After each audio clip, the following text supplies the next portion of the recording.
আমাদের সবার হয়তো মনে আছে উম পাকিস্তানের সাবেক প্রধানমন্ত্রী বেনজির ভুট্টোর কথা।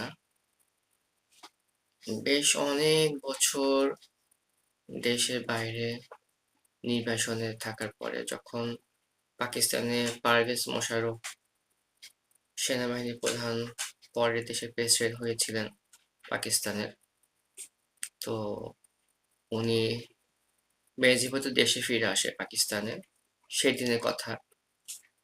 স্বদেশ প্রত্যাবর্তন হয়েছিল পাকিস্তানের সাবেক প্রধানমন্ত্রী বেনজির ভুট্টোর।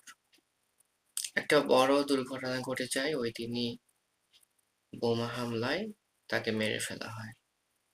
তিনি যখন এয়ারপোর্ট থেকে বাসভবনে যাচ্ছিলেন তার পথের মধ্যেই এই ঘটনা ঘটে। তো ব্যাপারটা হচ্ছে এরকম যে তারেক রহমান যখন দেশে ফিরবে ঠিক একই রকম কিছু ঘটতে পারে। আমরা যেটা খবর পাচ্ছি বিভিন্ন নিরাপত্তা ব্যাপারে সর্বোচ্চ নিরাপত্তা দেওয়ার পরও কিছু একটা ঘটে যেতে পারে। এই ঘটে যাওয়াটা আসলে কেউ দায় নিতে চাচ্ছে না। আসলে খুব একটা সেনসিটিভ বিষয়, সে একদম খবরের ভেতরে খবর।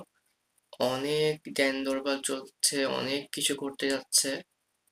তবে আমরা চাই একটা সুন্দর স্বদেশ প্রত্যাবর্তন হোক, যার মাধ্যমে গত ১৭ বছরের একটা দীর্ঘ পথ পাড়ি দেয়া, সেটা যেন সুখের হয়, আনন্দের হয়। শুভ কামনা রইল তারেক রহমানের জন্য। আশা করি সবকিছু সুন্দর হবে।